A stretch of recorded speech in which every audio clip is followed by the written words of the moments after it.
Alors, bienvenue une nouvelle fois dans ces vidéos que je veux annexes du livre vivant qui est sur être-humain.net.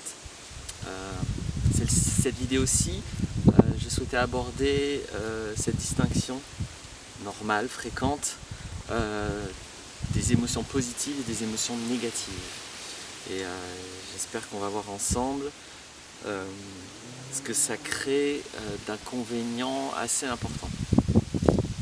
Premièrement, c'est utile de prendre conscience qu'il n'y a que le mental qui puisse comme ça décider que cette émotion elle est négative, cette émotion elle est positive. Il y a des critères, il y a des raisons à cette décision, mais en amont de cette décision, il y a la vraie expérience émotionnelle, j'aurais tendance à dire pure.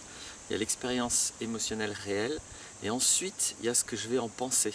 Donc attention, parce que quand déjà je vais gérer une émotion avec ce préalable qu'elle est positive ou qu'elle est négative, l'émotion que je viens de vivre, je suis déjà plus du tout en contact avec l'expérience que j'ai vécue, mais je ne suis plus qu'en contact avec ce que j'en pense, avec tout le poids culturel que ça peut avoir, le poids aussi de mes influences personnelles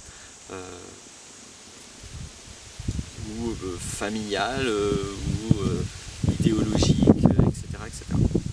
Alors, pourtant ça a l'air assez simple de regarder, je pourrais dire, l'illusion de cette notion-là. Voyons avec l'émotion peur, par exemple. Donc une émotion qui est très positive, en général quand c'est vécu par un humain, ça va être le fait de se sentir rassuré. Ah, je me sens en sécurité, je me sens rassuré. C'est très rare qu'on va considérer cette émotion comme négative. Pourtant, si à un moment donné, quelque chose se passe, ou que la présence de quelqu'un vient me rassurer, ça me semble assez évident, c'est qu'à la base, c'est bien que j'ai une peur. Quelqu'un qui n'a pas de peur à la base, il n'est pas rassuré. Pour être rassuré, il faut qu'il y ait une peur de fond.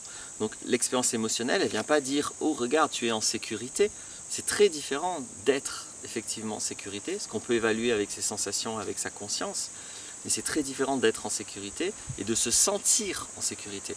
Les personnes qui ont eu une enfance où il y a eu beaucoup d'irrespect, de violence, elles vont se sentir en sécurité avec des environnements familiers et qui ne sont pas du tout des environnements où la personne est effectivement en sécurité. Donc si je me sens en sécurité, si j'ai cette émotion, c'est bien qu'à la base, j'ai une peur qui est rassurée. Donc le système émotionnel n'est pas là pour me dire cette situation est une sécurité. Encore une fois, les émotions ne viennent pas parler du monde, les émotions viennent parler de moi. C'est très important de ne pas interpréter les émotions à l'envers. C'est avec mes sensations ou avec ma conscience que je peux évaluer si quelque chose est une sécurité. Mes émotions viennent juste me dire, regarde, tu as une peur. Et cette personne vient révéler que tu as peur et donc elle te rassure ou tu ressens le fait d'être rassuré. Maintenant, si la personne ou si la situation se passe d'un coup plus du tout comme je le souhaitais, comme mon ego en a besoin, là, je vais être en panique, je vais ressentir de la peur, peut-être simplement de l'inquiétude. Donc il y a plein de degrés de peur, hein, inquiétude, crainte, peur, panique totale, panique paralysante, mais je vais simplement cette fois être activé dans la peur. Donc l'émotion soi-disant négative de peur, de crainte, de panique, d'inquiétude, ou l'émotion soi-disant positive de je me sens rassuré, ce sont bien les deux revers de la même médaille.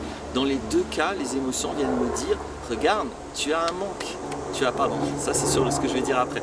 Regarde, tu as une peur profonde, il y a quelque chose, mais en fait c'est bien un manque s'il y a une peur.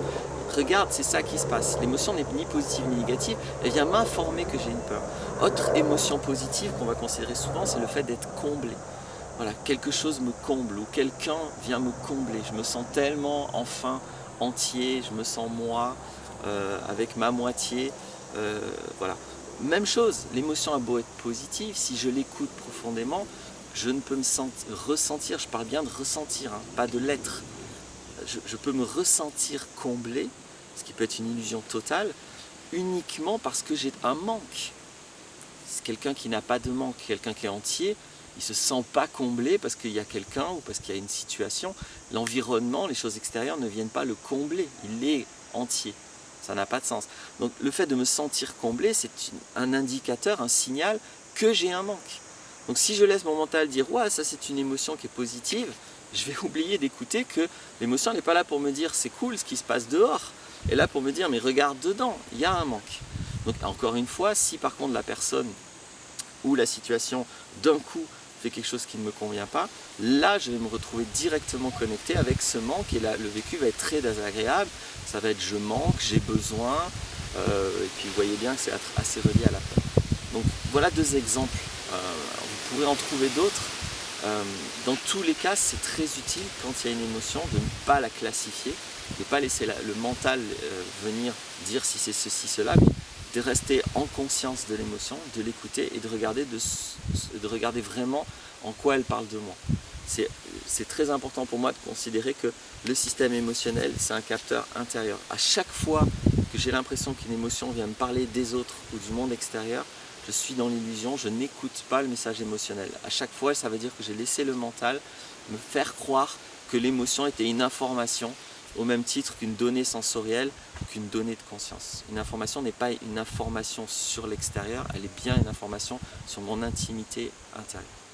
Voilà simplement pour cette vidéo-ci. À bientôt.